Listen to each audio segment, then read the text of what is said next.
RS football ഫാമിന്റെ പുതിയ വീഡിയോയിലേക്ക് എല്ലാ മനഃപ്രേക്ഷകർക്കും സ്വാഗതം. എല്ലാവർക്കും ആദ്യം തന്നെ ബലിപെരുന്നാൾ ആശംസകൾ.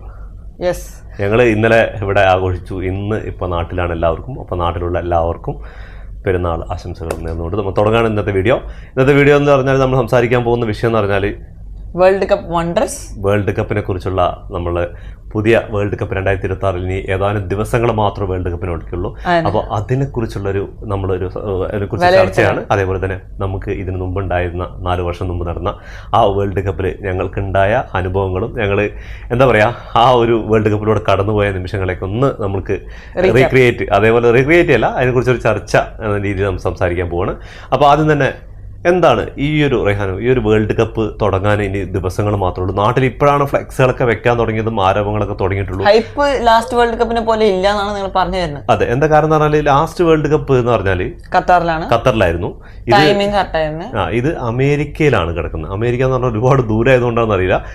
ഖത്തറിലുള്ള സമയത്ത് എല്ലാ മലയാളികളും അതേപോലെ തന്നെ ഒരുപാട് ഈ വേൾഡ് കപ്പ് തുടങ്ങിയ എത്രയോ മാസങ്ങൾക്ക് മുമ്പ് തന്നെ ഇതിന്റെ പ്രിപ്പറേഷൻ കാര്യങ്ങളുണ്ടായിരുന്നു, വെല്ലുവിളികൾ ഉണ്ടായിരുന്നു, ഫാൻ ഫൈറ്റുകൾ ഉണ്ടായിരുന്നു. ഇപ്പോൾ അതിനൊക്കെ എന്തൊക്കെയോ ഒരു കുറവുള്ള പോലെ തോന്നിയിട്ടുണ്ട്. അപ്പോൾ അതിനെക്കുറിച്ച് എന്താ സംസാരിക്കുന്നത്? എന്തായിരിക്കും കാരണം? ആദ്യമേ ഇപ്പൊ നടന്നുകൊണ്ടിരിക്കുന്ന വാർ, അത് വൺ ഓഫ് ദി റീസൺസ് ആണ്. പിന്നെ റൈറ്റ്സ്, ഈ ടെലികാസ്റ്റ് റൈറ്റ്സ് ഇപ്പോഴാണ് ഇന്ത്യക്ക് കിട്ടിയിട്ടുള്ളത്. ഇന്ത്യക്ക് ഇപ്പോഴാണ്, ഇന്നലെയൊക്കെയാണ് അത് ഫൈനൽ ഡിസിഷൻ ആയിട്ടുള്ളത്. അതും ഇനി എത്രമാത്രം അത് ദൂരദർശൻ ആദ്യം എടുത്തു എന്ന് പറഞ്ഞു, പിന്നെ C5 എടുത്തു എന്ന് പറഞ്ഞു. ഇപ്പോൾ അവസാനമായിട്ട് വേറൊരു ചാനലാണ് ഇപ്പോൾ സംരക്ഷണമായിട്ട് അവകാശമായിട്ട് വന്നിരിക്കുന്നത്. അപ്പോൾ അതൊരു കാരണമാണ്. അതേപോലെ തന്നെ വാറ് ശരിക്കും എന്താ പറയുക, നാട്ടിൽ ആയിക്കോട്ടെ ലോകത്ത് എവിടെ നോക്കിക്കഴിഞ്ഞാലും ഫിനാൻഷ്യലി ഒരു പ്രതിസന്ധി ഘട്ടത്തിലൂടെയാണ് കടന്നുപോയിക്കൊണ്ടിരിക്കുന്നത്. അപ്പോൾ ആൾക്കാർക്ക് കളിയേക്കാളും ജീവിതത്തിന്റെ ഒരു ഭാഗങ്ങൾ കടന്നു പോകാൻ വേണ്ടിയിട്ട് അവർ ഫൈറ്റ് ചെയ്തുകൊണ്ടിരിക്കുക. അതിൻ്റെ ഇടയിൽ കളി ഇമ്പോർട്ടൻ്റ് ആണെന്നുള്ള കാര്യത്തിൽ അത് വേറൊരു വിഷയം. അതിനിപ്പോൾ ഈ കളിയോട് അടുക്കുന്ന ദിവസങ്ങളിൽ ചിലപ്പോൾ കുറച്ചുകൂടെ ഇത് വരുമായിരിക്കും. പക്ഷേ എല്ലാവർക്കും കുറേ പ്രതിസന്ധികളും കാര്യങ്ങളൊക്കെ നടന്നുകൊണ്ടിരിക്കുന്നത്. പ്രവാസികൾ ഒരുപാട് പേര് നാട്ടിലേക്ക് ജോലി നഷ്ടപ്പെട്ടിട്ടും അതേപോലെ തന്നെ ഒരുപാട് പേര് നാട്ടിലേക്കും പോയിട്ടുണ്ട്. അങ്ങനെയുള്ള സാഹചര്യങ്ങളൊക്കെയാണ്. ഇപ്പോൾ നമുക്ക് തന്നെ അറിയാം, നമ്മളിവിടെ ഒരു സാധനം വാങ്ങിച്ചത് 5 രൂപയ്ക്ക് വാങ്ങിച്ചത് 50 രൂപ 10 രൂപയായതും അങ്ങനെയുള്ള വിലക്കയറ്റങ്ങളും കാര്യങ്ങളൊക്കെ ഉണ്ട്. അപ്പോൾ അതൊക്കെ ആയിട്ട് ഇനിയിപ്പോൾ യുദ്ധങ്ങളൊക്കെ അവസാനിച്ച് നല്ല രീതിക്ക് ഇങ്ങനെ സ്മൂത്തായിട്ട് പോവുകയാണെങ്കിലും കുറച്ച് ടൈം എടുക്കും. അപ്പോഴേക്കും വേൾഡ് കപ്പ് എടുത്തുകൊണ്ടിരിക്കുകയാണ്. നാട്ടിലായിക്കോട്ടെ ഇതേ അവസ്ഥയാണ്. ഗ്യാസിന് വില കൂടി, പെട്രോളിന് വില കൂടി, എല്ലാം വില കൂടിക്കൊണ്ടിരിക്കുകയാണ്. അപ്പോൾ അങ്ങനെയൊക്കെ പ്രതിസന്ധികളൊക്കെ ആയിക്കൊണ്ടിരിക്കുമ്പോഴും ഇപ്പോഴും ഒരു വേൾഡ് കപ്പിന്റെ നമുക്ക് കഴിഞ്ഞ വർഷമൊക്കെ എന്ന് പറഞ്ഞാൽ വേൾഡ് കപ്പ് തുടങ്ങിയ എത്രയോ മുമ്പ് തന്നെ യൂട്യൂബിലൊക്കെ നിറഞ്ഞ വീഡിയോകൾ. ഇപ്പോഴാണെങ്കിൽ ആ വേൾഡ് കപ്പിന് ശേഷം ഒരുപാട് നമ്മളടക്കം ഉള്ള ഒരുപാട് യൂട്യൂബേഴ്സ് ഇങ്ങനെ വീഡിയോ ചെയ്യുന്ന, ചെറുതായിട്ട് വീഡിയോ ചെയ്യുന്ന ആൾക്കാർ, കണ്ടന്റ് ക്രിയേറ്റേഴ്സ് ഒരുപാട് പേര് വന്നിട്ടുണ്ട്. എന്നിട്ട് പോലും ആ ഒരു പണ്ടത്തെ ആ ഒരു കഴിഞ്ഞ കൊല്ലത്തെ ഒരു എനർജി ശരിക്കും ഇല്ല എന്നുള്ളത്. എന്താ പറഞ്ഞാൽ കഴിഞ്ഞ കൊല്ലം ആ പുഴയിൽ ആദ്യം മെസ്സിയുടെ ഫ്ലെക്സ് പൊന്നുന്നു, പിന്നെ നെയ്മറുടെ ഫ്ലെക്സ് പൊന്നുന്നു, കോഴിക്കോട് അതുണ്ട്, പിന്നെ ക്രിസ്ത്യാനോ റൊണാൾഡോന്റെ ഫ്ലെക്സ് പൊന്നുന്നു. അത് ലോകശ്രദ്ധ നേടിയിട്ടുണ്ടായിരുന്നു. അതേപോലൊരു അമേരിക്കയിലും അതേപോലെ ലോകത്തിന്റെ വിവിധ ഭാഗങ്ങളിൽ നടന്ന ന്യൂസ് ചാനലുകൾക്ക് അതിനെക്കുറിച്ച് ചർച്ച നടന്നുണ്ടായിരുന്നു. അപ്പോൾ ഇനി എന്തായിരിക്കും ഈ വേൾഡ് കപ്പിൽ? അതിന് മുമ്പായിട്ട് മെയിൻലി പറയാനുള്ളത് ടൈമിങ്സിനെ കുറിച്ചാണ്. ടൈമിങ്സ് കാര്യം എന്താ വെച്ചാൽ, അമേരിക്ക ഭൂമിന്റെ മറ്റൊരു അറ്റത്താണ്, ഇന്ത്യ ഏകദേശം ഒരു അറ്റത്താണ്. ഇത് കാരണമാണ് ടൈമിംഗ് ക്ലാഷ് ആണ്. അതായത് ഇപ്പോ അമേരിക്കയിൽ നോർമൽ ടൈമിംഗ് ആണ്, രാത്രിയോ രാവിലെ ആണെങ്കിൽ ഇവിടെ അതിന്റെ ഓപ്പോസിറ്റ് ആണ്. അത് കാരണം ആൾക്കാർക്ക് ജോലിന്റെ ടൈമിംഗ് ആവും. പിന്നെ അങ്ങനെ നൈറ്റ് ഷിഫ്റ്റുകൾക്കും നല്ല പ്രശ്നമായിരിക്കും. ഇങ്ങനെ ടൈമിങ്ങുള്ള എന്താ കാരണം എന്ന് പറഞ്ഞാല്, ഈ കളി തുടങ്ങുന്ന ഒരു നൈറ്റ് ടൈമാണെന്ന് പറഞ്ഞപ്പോൾ ഖത്തറിലൊക്കെ നടന്ന സമയത്ത് 6 മണിക്കുണ്ടായിരുന്നു, 8 മണിക്കുണ്ടായിരുന്നു, 12 മണിക്കുണ്ടായിരുന്നു, കളി കഴിഞ്ഞു. പക്ഷെ ഇവിടെ അമേരിക്കയെ സംബന്ധിച്ചിടത്തോളം അങ്ങനെയല്ല. രാത്രി 8 മണി മുതൽ പുലർച്ചെ 6 മണി വരെ ആയിട്ടാണ് കളി. ഒരു നൈറ്റ് ഷെഡ്യൂൾ മൊത്തമായിട്ടാണ് കളികൾ വരുന്നത്, പല പല ടൈമുകളിലായിട്ടാണ് വരുന്നത്.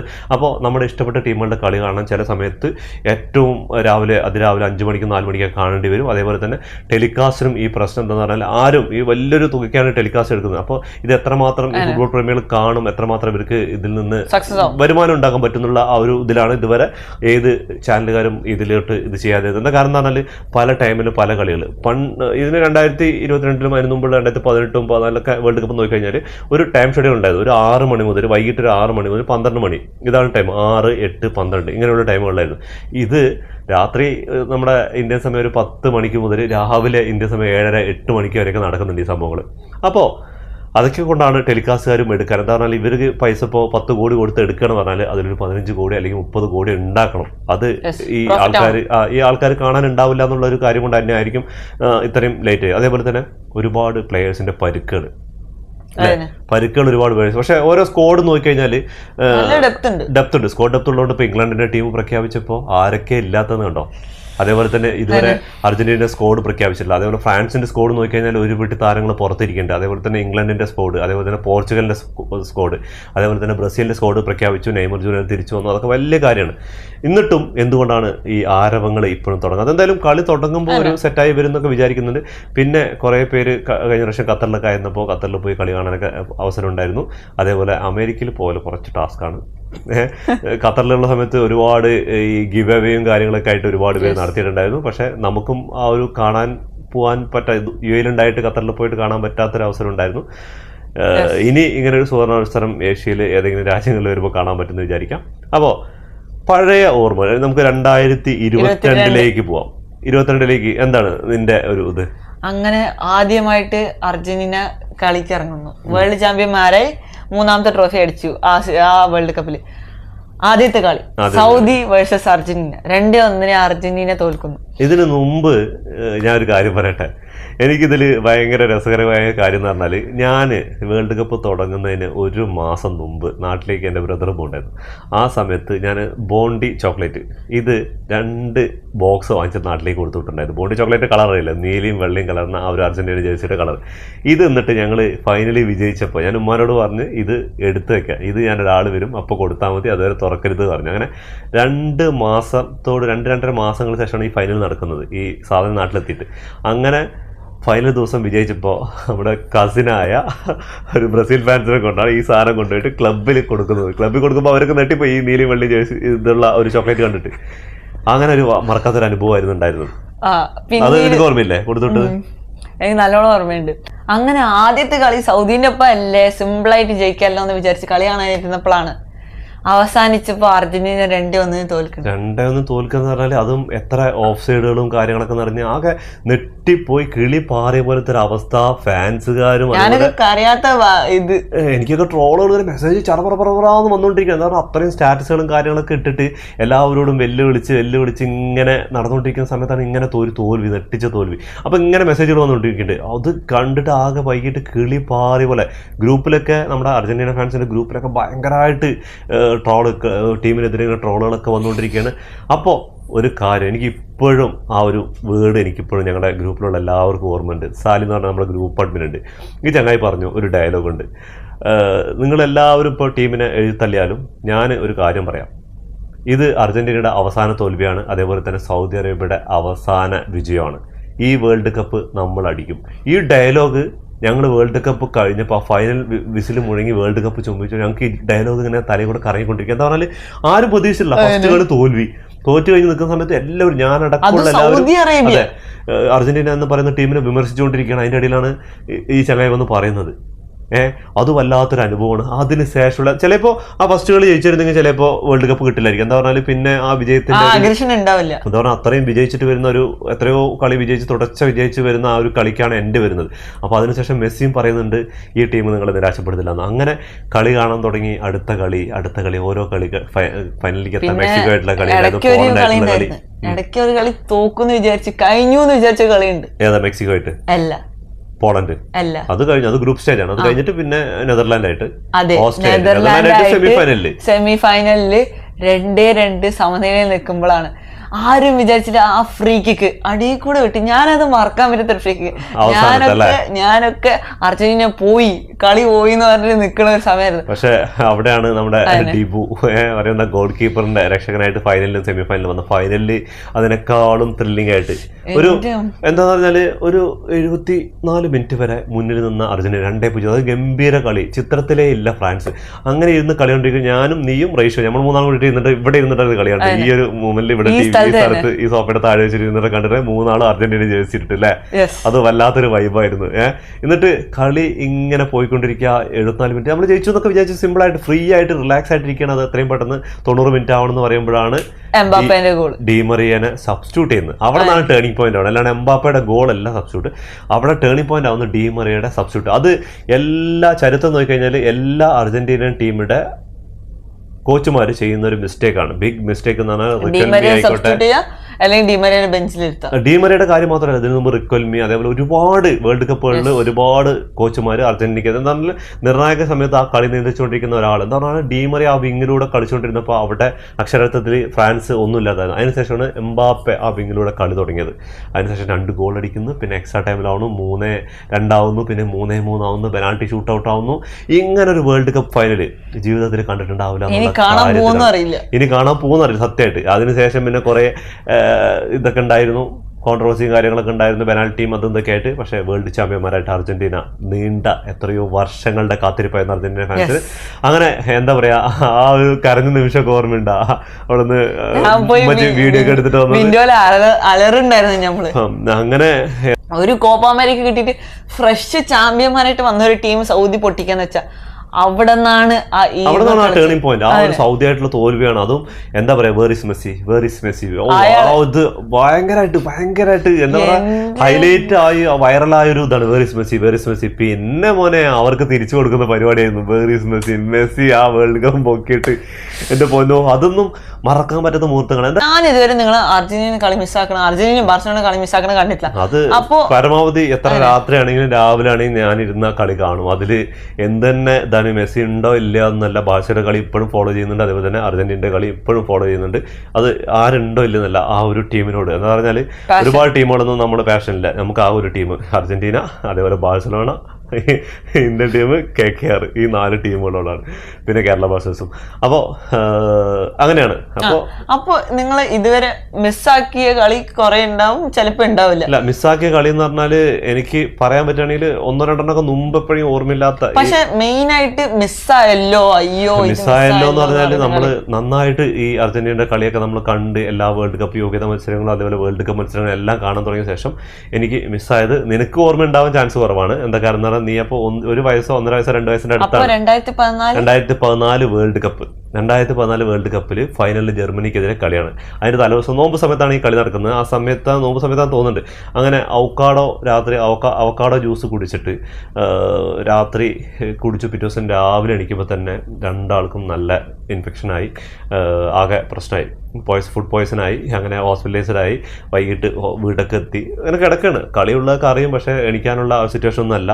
അങ്ങനെ കളി കാണാൻ വേണ്ടിയിട്ട് എണീറ്റ് കളിയൊക്കെ തുടങ്ങി. ഒരു 74 മിനിറ്റ് മുതലാണ്, അങ്ങനെ തോന്നുന്നുണ്ട്, ആ ഒരു ടൈമിലേക്കാണ് കളി കാണുന്നത്. കളി കാണാൻ തുടങ്ങി 10 മിനിറ്റ് ആകുമ്പോഴേക്കും കറണ്ട്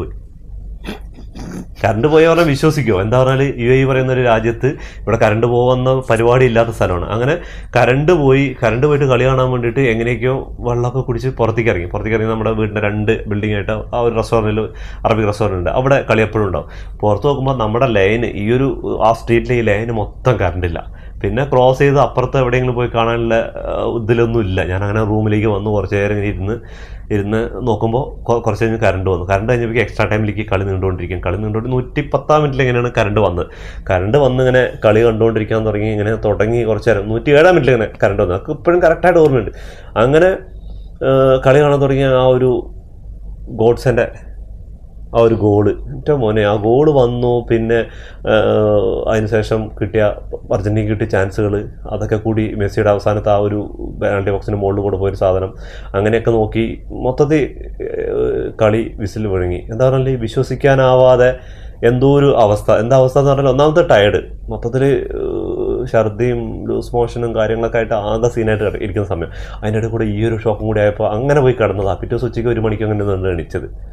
അങ്ങനത്തെ ഒരു മറക്കാനാവാത്തൊരു അനുഭവം. എന്താ പറഞ്ഞാൽ ഈ ആ വർഷമെങ്കിലും കപ്പ് കിട്ടുന്നുള്ള ഒരു ഇതിൽ പോകണം. എന്താ പറഞ്ഞാൽ ജർമ്മനി ഒത്ത എതിരാളികളാണ്, പക്ഷേ അർജന്റീനയ്ക്ക് മെസ്സി എന്നൊരു ഇതിഹാസം, ആ ഒരു ചങ്ങായി ഉണ്ട് എന്നുള്ള പ്രതീക്ഷയിൽ തന്നെയാണ് കളി കാണാതിരുന്നത്. പക്ഷേ ഹുഗ്ഗേന് കിട്ടിയ ആ ഫസ്റ്റത്തെ കിടിലൊരു അവസരം മുതലാക്കാൻ പറ്റില്ല.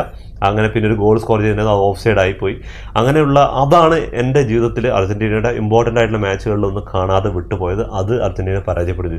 പിന്നെയുള്ള ഇമ്പോർട്ടൻ്റ് ഫൈനലുകൾ എന്ത് വില കൊടുത്തും അത് കണ്ടിരിക്കും. എന്താ പറയുക, നമ്മൾ കാണാതെ തോക്കരുത് എന്നുള്ളൊരിതുണ്ട്. അപ്പോൾ അങ്ങനെ കണ്ടിരിക്കും. അങ്ങനെ ഉള്ളൊരു ഭയങ്കരമായിട്ടുള്ളൊരിതുണ്ട്. പിന്നെ ഇതൊന്നും മാത്രമേ ഉള്ളൂ, വേറെ ഒന്നുമില്ല. പിന്നെ വേറെ, ഞാൻ അർജന്റീന ഫാൻ ആയൊരു കഥ പറയട്ടെ. പറഞ്ഞു. ഫാനായ കഥ എന്ന് പറഞ്ഞാൽ അത് ഇതാകട്ടെ, ഈ ഒരു മാർക്ക് കണ്ടില്ലേ, ഈ ഒരു മാർക്ക് ഈ ഒരു മാർക്കാണ് ഇതിന് കാരണം. എന്താ കാരണം എന്ന് പറഞ്ഞാൽ ആദ്യം 1994 വേൾഡ് കപ്പിൽ നടക്കുമ്പോൾ സമയത്ത് എനിക്ക് ഏകദേശം ഒരു 8 വയസ്സ് 9 വയസ്സാണ്. ഈ സമയത്താണ് അർജന്റീന ഫാൻ ആവുന്നത്. അർജന്റീന ഫാൻ ആവുന്നതാണ് അർജന്റീനത്തെ ഒരു പ്ലേയേഴ്സിനെ അറിയില്ല, ഒരു കാര്യം അറിയില്ല. ആകെ ഒരു ഇഷ്ടപ്പെട്ടതെന്ന് പറഞ്ഞാൽ ആ ഒരു ജേഴ്സി, നീലയും വെള്ളയും കലർന്നൊരു ജേഴ്സി. അപ്പോൾ വീടിൻ്റെ TV ഒന്ന് വീട്ടിലുണ്ട്. അപ്പോൾ വാപ്പ ഗൾഫിൽ നിന്ന് വാപ്പാൻ്റെ ഫ്രണ്ട്സൊക്കെ ഹാളിൽ നിന്ന് കളി കാണുന്നുണ്ട്. അപ്പോൾ ഞങ്ങൾ ഉമ്മയും എല്ലാവരും റൂമിലാണ് ഇരിക്കുന്നത്. അപ്പോൾ റൂമിൽ നിന്ന് വാതിൽ ചെറുതായിട്ട് തുറന്നു കഴിഞ്ഞാൽ TVക്ക് കളി കാണാൻ പറ്റും. ഹാളിൽ നിന്ന് നോക്കിക്കഴിഞ്ഞാൽ, റൂമിൽ നിന്ന് നോക്കിക്കഴിഞ്ഞാൽ ഹാളിലൂടെ TVയിൽ കളി കാണാൻ പറ്റും. അങ്ങനെ കളി കാണണമെന്ന് എന്നാലും ഫുട്ബോൾ കളി ഇഷ്ടമാണ്. അപ്പോഴും ചെറിയ പ്രായത്തിൽ തന്നെ ഫുട്ബോൾ കളി ഇഷ്ടമാണ്. അപ്പോൾ ഇതിങ്ങനെ കാണാൻ വേണ്ടിയിട്ട് ഇങ്ങനെ വാതിൽ ഇങ്ങനെ തുറന്ന് വെച്ചിട്ട് ഞാൻ കളി കണ്ടുകൊണ്ടിരിക്കുകയാണ്. ഗ്യാപ്പ് കൂടെ കാണുന്ന സമയത്ത് വാപ്പ വന്ന് വാതിൽ തുറന്നാണ്. അപ്പോൾ വാതിലിൻ്റെ അടിയിൽ ഈ ബ്രേക്കർ പോലത്തെ സാധനമുണ്ട്. ഈ സാധനം നെറ്റി കൊണ്ട് ചോരയൊക്കെ വന്ന് ആകെ സീനായിരുന്നു. അങ്ങനെ ആ ഒരു നീലയും വെള്ളയും ജേഴ്സി തുടങ്ങിയാണ്. അല്ലാതെ എനിക്ക് അന്ന് അർജന്റീന ഒരു പ്ലേയേഴ്സിനെ കുറിച്ച് ഒരു ചുക്കുണ്ടാകുമ്പോൾ ഫുട്ബോളെ കുറിച്ച് തന്നെ അറിയില്ല. ഇവരൊക്കെ ഇരുന്ന് ആകാംക്ഷയോടുകൂടി രാത്രി ഇരുന്ന് കളി കാണുന്നുണ്ട്. അപ്പോൾ അങ്ങനെ ഒരു തുടങ്ങിയതാണ് അർജന്റീന എന്ന് പറഞ്ഞത്. പിന്നെയാണ് അയാളെയും ബാറ്റിസ്റ്റൂട്ടി അങ്ങനെ മറഡോണ അങ്ങനെയൊക്കെ അറിയുന്നതും പിന്നെ മെസ്സിയിലേക്ക് എത്തുന്നതും പിന്നെ അർജന്റീന ഈ ഹൃദയത്തോട് ചേർത്ത് പിടിക്കുന്നതൊക്കെ അങ്ങനെ ഒരു സംഭവത്തിലൂടെയാണ്. നിനക്ക് എങ്ങനെയാണ് അർജന്റീന ഫാൻ ആവുന്നത്? ഞാന് ആദ്യമേ തൊട്ട് മെസ്സി എനിക്ക് ഓർമ്മയുള്ള കളി ഏതാന്ന് വെച്ചാൽ ഈ കളറില്ലേ, ഈ കളർ ജേഴ്സി ഇട്ട് ബാഴ്സലോണ കളിച്ചില്ലേ, അപ്പോഴാണ് മെസ്സിനെ ആദ്യമായിട്ട് 12, 13, 14 സംതിങ് അല്ല 12, 13 അല്ല, ഓൾമോസ്റ്റ് 18, 19 എനിക്ക് ഉറപ്പായിട്ട് ഓർമ്മയില്ല. നിങ്ങൾക്ക് അറിയാമെങ്കിൽ കമന്റ് ചെയ്യും. അപ്പോൾ ഈ ജേഴ്സി ഇട്ട് കളി ആദ്യമായിട്ടാണ് മെസ്സി ഫിനിഷ് ചെയ്യണ ഒരു ഗോള്. അത് കണ്ടിട്ട് പിന്നെ ഡേയ്സിൽ നിങ്ങൾ പറഞ്ഞു തന്നെ ഇതാരാ എന്താ ഇങ്ങനെ അങ്ങനെയാണെന്നൊക്കെ. പിന്നെ കളി കാണാൻ ഏറ്റവും ടോപ്പ് എന്ന് പറഞ്ഞാൽ നമ്മുടെ ഫ്രണ്ട്സ്, അതും ഓപ്പോസിറ്റ്. ഇപ്പോൾ നമ്മൾ ബാഴ്സലോണ ആണെങ്കിൽ റയൽ മാഡ്രിഡ് ഫാൻസുകാരുടെ കൂടെ ഇരുന്ന് കളി കാണാം, അതും ഇട്ട ചങ്ങായിമാരായിട്ട്. അങ്ങനെ ഒരു ഇത് ഉണ്ടായിരുന്നു കുറേ കാലങ്ങൾ. 2015 കാലഘട്ടങ്ങളിലൊക്കെ നോക്കിക്കഴിഞ്ഞാൽ നമ്മൾ ഇരുന്ന് കളി കാണുന്ന സമയത്ത് നമ്മളൊരു 3-4 ബാഴ്സ ഫാൻസ് ഉണ്ടായിരുന്നു. അപ്പോൾ റൂമിൽ തന്നെ നമ്മുടെ കമ്പനി തന്നെ ഉണ്ടായിരുന്നു 3-4 റയൽ മാഡ്രിഡ് ഫാൻസ് ഉണ്ടായിരുന്നു. അതേപോലെ തന്നെ കോപ്പ അമേരിക്ക കാണുന്ന സമയത്തൊരു സംഭവം ഉണ്ടായിരുന്നു. ഞങ്ങൾ 3 അർജന്റീനക്കാരും 4 ബ്രസീലുകാരായിരുന്നു. ആ ഫസ്റ്റ് ഓഫ് സൈഡ് ഗോൾ വീണ് ബ്രസീലുകാർ മൊത്തം ടീഷർട്ടൊക്കെ ഊരിയിട്ട് കറക്കുന്നതും പിന്നെ അതിനുശേഷം അർജന്റീന ഗോളിൽ ജയിക്കുന്നതും ഫസ്റ്റ് കോപ്പ അമേരിക്ക അടിക്കുന്നത് കേട്ടോ. അത് ബ്രസീലിൽ വെച്ച് നടന്നത് ആ ഒരു കൊറോണയൊക്കെ കഴിഞ്ഞ സമയത്തായിരുന്നുണ്ട്. അപ്പോൾ ഇങ്ങനെയുള്ള സംഭവങ്ങളൊക്കെയാണ്. അപ്പോൾ എന്താണ് ഈ ഒരു വേൾഡ് കപ്പിൽ ആരടിക്കും, ആര് കപ്പ് നേടും, എന്താണ് അതിനെ കുറിച്ചൊക്കെ പറയാനുള്ളത്? എനിക്ക് അതൊന്നും പറയാൻ പറ്റില്ല. കാരണം എന്താ വെച്ചാൽ എല്ലാ ടീമിനും സ്ക്വാഡ് ഡെപ്ത് ഉണ്ട്. എന്നാലും ഏകദേശം ഒരു 4 ടീം, സെമിഫൈനലിലുള്ള 4 ടീം അതൊക്കെയായിരിക്കും. എനിക്ക് അങ്ങനെ മസ്റ്റായിട്ട് മുമ്പ് പ്രഡിക്ഷൻ ചെയ്ത് ലാസ്റ്റ് ഇയർ ഞാൻ ഈ കാര്യം പറയട്ടെ, ലാസ്റ്റ് ഇയർ അതായത് 2025 സീസൺ മൊത്തം പ്രഡിക്റ്റ് ചെയ്തത് ഏകദേശം കറക്റ്റായി. ഈ 2026 സീസൺ തുടങ്ങിയപ്പോ തൊട്ട് ഒരു പ്രഡിക്ഷൻ പോലും നേരെ വന്നില്ല. അപ്പൊ ശരി, നമുക്ക് സെമിഫൈനലിൽ ഞാന് പിന്നീട് പറയുകയാണെങ്കിൽ എനിക്ക് 4 ടീമായിട്ട് എനിക്കൊരു കൺക്ലൂഷനിൽ എത്താൻ ഇതുവരെ പറ്റിയിട്ടില്ല. ഇനി ഗ്രൂപ്പ് സ്റ്റേജ് കഴിഞ്ഞ് കഴിഞ്ഞാൽ നമുക്ക് ഇതിന്റെ വിശകലനം ചെയ്യാമല്ലോ, അപ്പൊ നമുക്ക് വേണമെങ്കിൽ സംസാരിക്കാം. എൻ്റെ ഒരു ഇപ്പോഴത്തെ അഭിപ്രായത്തിൽ ഫ്രാൻസ്, സ്പെയിന്, പിന്നെ Portugal, Argentina, Netherland, England, Brazil. ഈ ബ്രസീലും ഇംഗ്ലണ്ടിന്റെ കാര്യം എനിക്ക് ഇപ്പോഴും കൺഫ്യൂഷൻ ഇല്ല. പക്ഷെ നെതർലാൻഡ് ഒരു കറുത്ത കുതിരായിട്ട്, പിന്നെ മൊറോക്കോന്റെ കാര്യം നോക്കണ കാര്യം. 7 ടീമുണ്ട് മൊത്തത്തില്. നിന്റെ ഒരു കാഴ്ചപ്പാട്? എന്റെ ഒരു ഇതിൽ നോക്കണെങ്കില് Argentina, Brazil, Spain, France, Portugal, last but not least എല്ലാ ടീമിനും മറികടന്ന് മൊറോക്കോ ഒരു കറുത്ത കുതിരകളാവും ഞാൻ ചെന്ന് പറയുന്നത്. പക്ഷേ വേറൊരു കാര്യം കേട്ടോ, നമ്മൾ പറഞ്ഞ 2 ഇതിലും പോർച്ചുഗലും അർജന്റീനയും ഉണ്ട്. പക്ഷേ ഇതിൽ ഏതെങ്കിലും ഒരു ടീമായിരിക്കും മിക്കവാറും സെമിയിലേക്ക് എത്താനുള്ളൂ. ക്വാർട്ടർ ഫൈനലിൽ ഇവർ 2 പേരും ഗ്രൂപ്പ് ചാമ്പ്യന്മാരായിട്ട് വരികയാണെങ്കിൽ ക്വാർട്ടർ ഫൈനലിൽ ഇവർ തമ്മിൽ ഏറ്റുമുട്ടാറുണ്ട്. അപ്പോൾ ലോകം കാത്തിരിക്കുന്ന ഒരു El Clasico, Messi versus Ronaldo മത്സരം, Cristiano Ronaldo versus Lionel Messi മത്സരം, പോർച്ചുഗൽ, അതൊരു എന്താ പറയാ ഇന്റർനെറ്റ് ഒക്കെ അങ്ങോട്ട് കത്തിക്കുന്ന ഒരു മത്സരമായിരിക്കും. അത് തന്നെയായിരിക്കും ഈ വേൾഡ് കപ്പിലെ ഏറ്റവും വലിയ മാച്ച്. ഫൈനലിനേക്കാളും വലിയ മാച്ച് അത് തന്നെയായിരിക്കും. അത് സംഭവിച്ച ഈ ടെലികാസ്റ്റ് റൈറ്റ്സ് ഒക്കെ മേടിച്ചതുണ്ടല്ലോ, ദാറ്റ് വിൽ ബി വർത്ത്. അപ്പൊ അങ്ങനെയൊക്കെ ഉണ്ടാവും. അത് എന്തായാലും അതിലെ ജയിക്കുന്നവരായിരിക്കും മിക്കവാറും ഫൈനലിൽ ഉണ്ടാവാൻ പോകുന്നത്. ഒരു സൈഡിൽ ഫൈനലിൽ ഉണ്ടാവാൻ പോകുന്നതിൽ യാതൊരു സംശയമില്ല. അപ്പോൾ ഇതൊക്കെയാണ് നമുക്കിനി അടുത്ത വീഡിയോകളിൽ ഓരോ ഗ്രൂപ്പ് സ്റ്റേജ് ആയിട്ടുള്ള വിശകലനങ്ങൾ നമ്മൾ നടത്താൻ പോകും. അപ്പോൾ എല്ലാവരും സപ്പോർട്ട് ചെയ്ത് കൂടുതൽ ഉണ്ടാവണമെന്ന് പറഞ്ഞുകൊണ്ട് ഈ വീഡിയോ അവസാനിക്കുന്നു. ഫുട്ബോൾ ലോകത്തെ വിദേശ വിഷയങ്ങളായി വീണ്ടും കാണാം. ഈ വീഡിയോ ഇഷ്ടപ്പെട്ട ലൈക്ക് ചെയ്യുക, ഷെയർ ചെയ്യുക, സബ്സ്ക്രൈബ് ചെയ്യുക.